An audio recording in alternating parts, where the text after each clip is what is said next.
ka eto dia niantsoavinay aminareo tompona andraikitra raha tsy vitanareo ny miaro mivoaka sy ny fananany zay mahafantatra fa maro ao anatin'ireo mpitandro filaminan'ireo no mbola vonina ny andray andraikitra ary aro marina ny zany hoe voaka sy ny fananany zany ka miangavy anareo zay manomboka rapitso andray ny andraikitrareo fa tsy mendrika ny mpitandro filaminana ny zavatra miseho amin'izao fotoana zao tokony samy malalaka amin'ny faneho-kevitra ary tsy tokony hitanila ianareo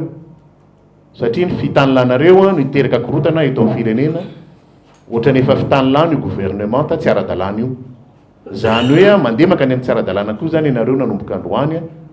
raha ohatra tsy isy fepetra raisinareo ary raha tsy mijoro ianareo matompona andraikitra eto amin'ny firenena aminareo ka dia hipetraka ny fitoriana napetraka any amin'ny gendarmerie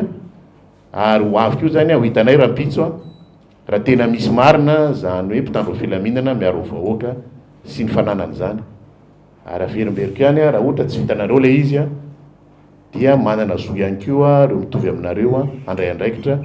hiaro any vahoaka sy ny fananany fa tsy nareo tompona andraikitra voatendry rery any akory no afaka manatanteraka an'izany. Misy lalàna mifehy fifidianana code électoral dia misy zany candidat anankiray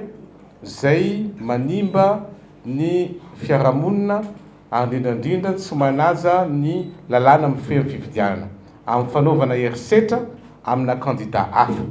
mipetraka tsara zay raha tsy diso article 99 amin'ny lalàna mifehy fifidianana zay donc zany andrasana amin'ny préfet mandray fanapa-kevitra rapitso satria anatin'io lalàna io dia mametraka tsara izy hoe na suspendu campagne le candidat anankiray io na annulé ny campagneny na koa tsy mahazo manao campagne intsony izy